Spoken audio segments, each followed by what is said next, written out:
Hello, and welcome again to this third Bible study about the Sermon on the Mount by Jesus, which we're calling Raising the Bar. He's been teaching us that we need to be different people through his Beatitudes, and we're going to see today, therefore, he expects us to do different things. And so this Bible study is called Making a Difference. Now, in Jesus' day, there were certain expectations about holy people. There were agreed standards of righteousness. You knew what a goodly person was going to look like. And these standards were set by the Pharisees. Let me tell you about Pharisees. Their party, that's what they were, began when the Greeks were ruling in Israel, between the time of the Old Testament and the New Testament, about 200 years before Jesus. And the nation's leaders had been compromising with the Greeks. And the Pharisees rose up and said, this is not to be tolerated. We will not compromise our Judaism with Hellenism. They came from the lower middle classes of society and some from the skilled working class.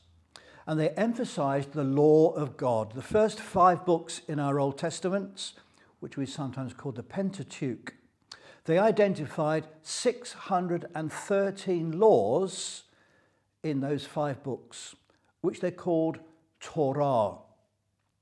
Not only were there over 600 laws, but they put hedges around those laws so that people would get nowhere near to breaking them. For example, you've all heard the law, remember the Sabbath day to keep it holy and to do no work on that day. So the Pharisees created 39 extra rules to hedge that law so that no Jewish person keeping those 39 rules would come with a near distance of breaking the commandment itself. They stressed tithing, and they refused to buy food from anybody who wasn't a Pharisee, and they refused to eat with anybody who wasn't a Pharisee. They were very exclusive, as you can see. Their religion was legalistic and outward and cold. It emphasized the letter of the law rather than the spirit of the law. The common people respected the Pharisees, but they did not love them. The common people honored the Pharisees, but they didn't like them very much. Jesus came along and swept aside all of the teachings of the Pharisees. He said, that's all wrong. You're making the law legalistic and word only. I want to raise the bar. I want to raise the law by making it more dynamic and more powerful. I want you to be perfect as your heavenly Father is perfect. So in the 8 Beatitudes, Jesus described the kind of person kingdom people ought to be.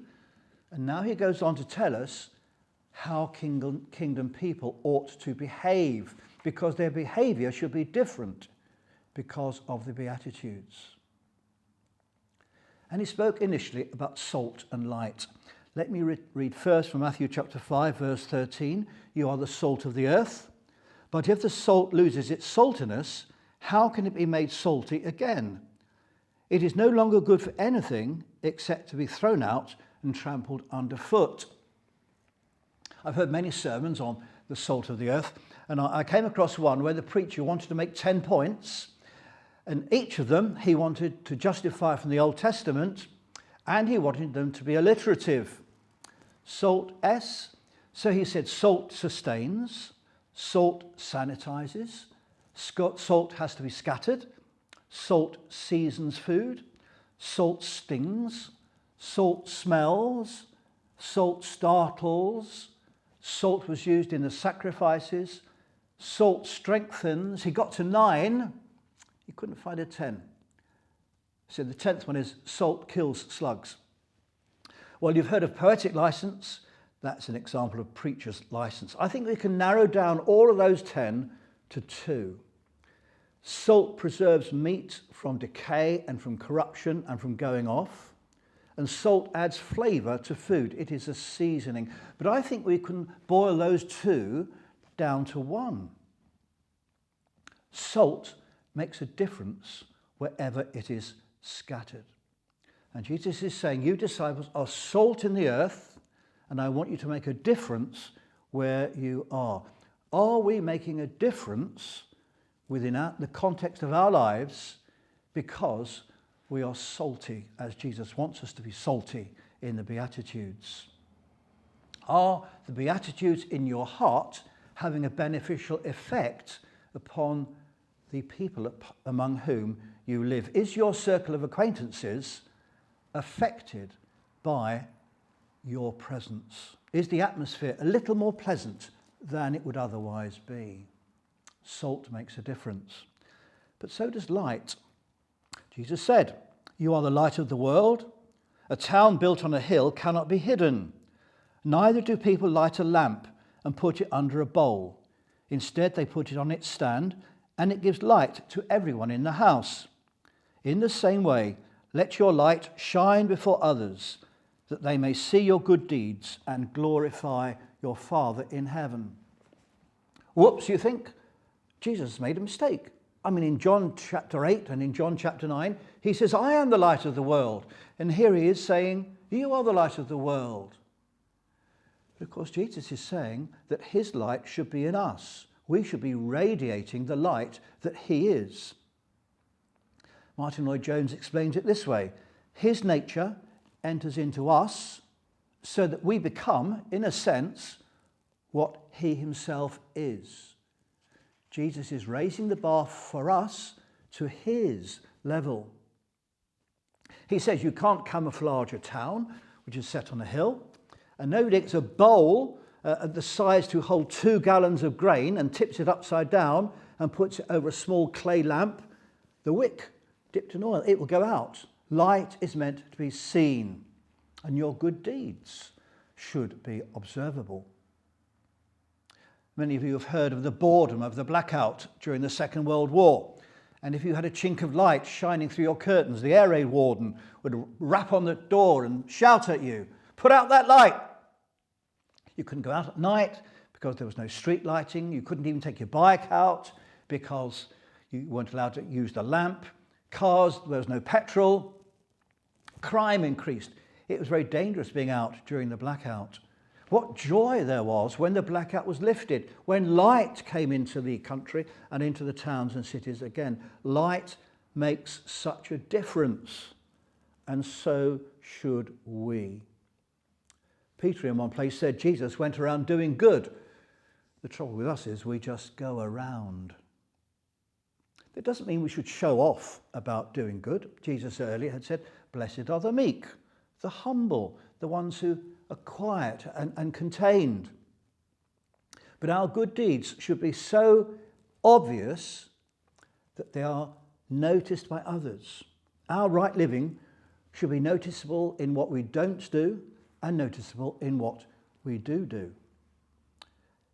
And Jesus says that the people who see our good deeds will glorify our Father in heaven. 17 times in Matthew's Gospel, Jesus is recorded as speaking about God as the Father in heaven. Only once in Mark, only once in Luke, not at all in John. But it's a term that Matthew loves, and he records every opportunity he can when Jesus spoke about our Father being in heaven. So, as salt and light, we are meant to be making a difference. We Beatitude people, we kingdom people, we Christian people should be making a difference where we are. We should be salty and we should be lightful. By what we are and by what we do, people should be noticing a difference. Now, if the Beatitudes turn us into salty light or lightful salt, what will the Beatitudes do to our attitude to God's law? Now, all the disciples were Jewish, and they were taught Moses' laws by elders in the synagogue, and most of those elders were Pharisees. Let me read what Jesus said. Chapter 5, verse 17. "Do not think that I have come to abolish the law or the prophets. I have not come to abolish them, but to fulfill them. For truly I tell you, until heaven and earth disappear, not the smallest letter, not the least stroke of a pen will by any means disappear from the law until everything is accomplished. Therefore, anyone who sets aside one of the least of these commands and teaches others accordingly will be called least in the kingdom of heaven. But whoever practices and teaches these commands will be called great in the kingdom of heaven. For I tell you that unless your righteousness surpasses that of the Pharisees and the teachers of the law, you will certainly not enter the kingdom of heaven. In verses 1 to 11, Jesus hadn't said, blessed are those who obey the law of Moses. Jesus had not said, blessed are those who keep the Torah most carefully. If I asked you what the Ten Commandments were, would you be able to write them down? I think some of us would find it quite difficult. If I asked you what were the two most important commandments, Jesus said they are to love the Lord your God with all your heart, with all your soul, with all your mind, with all your strength, and to love your neighbour as yourself. Do you know that those two commandments are not in the 10? How many commandments were there? 613 in the 5 books of Moses. Jesus refers to the law and the prophets. The New Testament hadn't been written in the time of Jesus, so they couldn't call the Old Testament the Old Testament. They called it the law and the prophets. The law were the 5 books of Moses, and the 34 other books were known as the prophets. And Jesus said, I haven't come to abolish them, to get rid of them, to consign them to history. I've come to fulfill them. I've come to fill them full of new meaning. Now, a new Christian who is a bit obsessive by nature might hear about these 613 laws and think, I better write them all down and make sure I'm keeping them all. I want to please God. I want to please Jesus. And they may become absorbed by the books of Leviticus and the books of Numbers. But Christians have never done that. If we did, we would all be Seventh-day Adventists, and we would be coming to church on Saturdays. If we did, we would all be entitled to keep slaves, but only for 6 years. If we did, we wouldn't be entitled to wear polyester cotton shirts and blouses. If we did, we wouldn't grow cabbages and lettuces in the same garden. We certainly wouldn't have apple trees and pear trees growing together in the same orchard. All these things are forbidden by the law of Moses. If we did plant an apple tree, we wouldn't eat any apples for its first 5 years, or until year 5. You wouldn't eat pork. You wouldn't eat prawns. You wouldn't eat black pudding, because all of these things are forbidden in the law. Men, you wouldn't shave. You'd be very careful how much hair you took off your face. And listen to this one, if your brother died, married but childless, it would be your duty to marry your brother's widow and to bring up the children as if they were his, even if you were already married. Now, try that one for size. I watched a program about the Amish in the United States. You may know of the Amish. They live very old-fashioned lives. They don't concede to any modern inventions or facilities such as electricity or motor cars.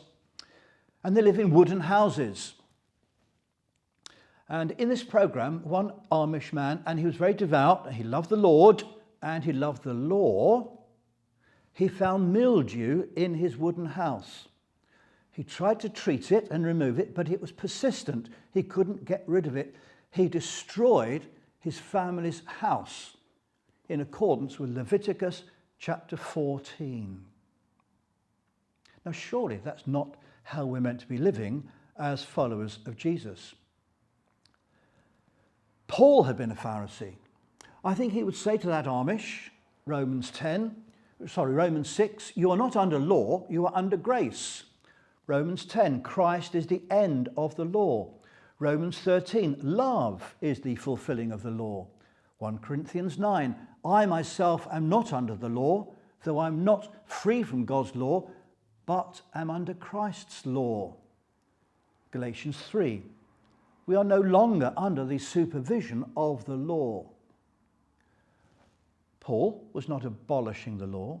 Paul was filling it full of new meaning, love and grace and Christ's law. Jesus says in verse 18 that the law will be with us until the end of time. And then he gives a warning to anyone who teaches that you can disregard the law. So may God have mercy on me if I'm not explaining what Jesus is teaching really clearly and correctly. Or I'll be called least in the kingdom of heaven. That's the kind of warning Jesus is issuing here. We mustn't disregard the law. But we call this section making a difference. So let's look at a few of those laws from the Christian point of view. What about those laws about not mixing cloths or plants or animals? Well, it meant that the pagans around the Jews would see that they were different. They stood out in their everyday living. And that's what the law is teaching us, that we should stand out from the people around us by the way we live. What about those laws about being respectful of your slaves? Not meaning we can have a slave for 6 years, but it does mean we should love and respect those who serve us. I have a member of my family, and if we ever go out to a restaurant, I prepare myself for embarrassment because I know that she will pick on the waitress or sometimes the waiter and bully them and complain and be very demanding. She's in the position of power. She knows that the waiter or the waitress has to comply with the customer's desires, and she bullies the person who's beneath her as she sees it. This is quite wrong. What about that law about marrying your sister-in-law, gentlemen? Well, no, you're not required to do that. But if there's a member of your family who is in need, especially perhaps if they're bereaved, you have an extra duty of care towards that member of your family. What about the law about a farmer who allows his bull to run wild and causes damage? Well, if you drive your car into your neighbour's fence, you cough up the money and you pay for it to be repaired. Jesus is saying, look deep. Look for an underlying principle behind the law. Look what he says in verse 20. I tell you that unless your righteousness surpasses that of the Pharisees and the teachers of the law, you will certainly not enter the kingdom of heaven. Wow! How can we, in our weakness and sinfulness, how on earth can we exceed the righteousness of these legalistic, God-fearing Pharisees? But that was the point. Their obedience to law was outward, not inward. It was shallow, not deep. It was legalistic, not motivated by love. They paid lip service to the letter of the law, and they ignored the spirit of the law. Jesus is saying, look beyond the rule to its deeper meaning. Don't disregard Moses, but look for the underlying principle, especially any underlying principle relating to love. You are under Christ's law. His law is love the Lord your God with all your heart, all your soul, all your mind, and all your strength, and love your neighbour as yourself. In this very sermon in chapter 7, Jesus will go on to say, so in everything do to others what you would have them do to you. For this sums up the law and the prophets. That's known as the golden rule, isn't it? Treat other people in the way you would like them to treat you. Let me read to you from Romans chapter 13. The commandments, you shall not commit adultery, you shall not murder, you shall not steal, you shall not covet, and what other command there may be, are summed up in this one command: love your neighbour as yourself. Love does no harm to a neighbour, therefore love is the fulfilment of the law. And so when we read the laws of Moses, we respect them, we look for the underlying principle, and we look for the law of love which lies beneath them. Jesus swept away legalistic rule-keeping. He urged us to get to the heart of the commandment.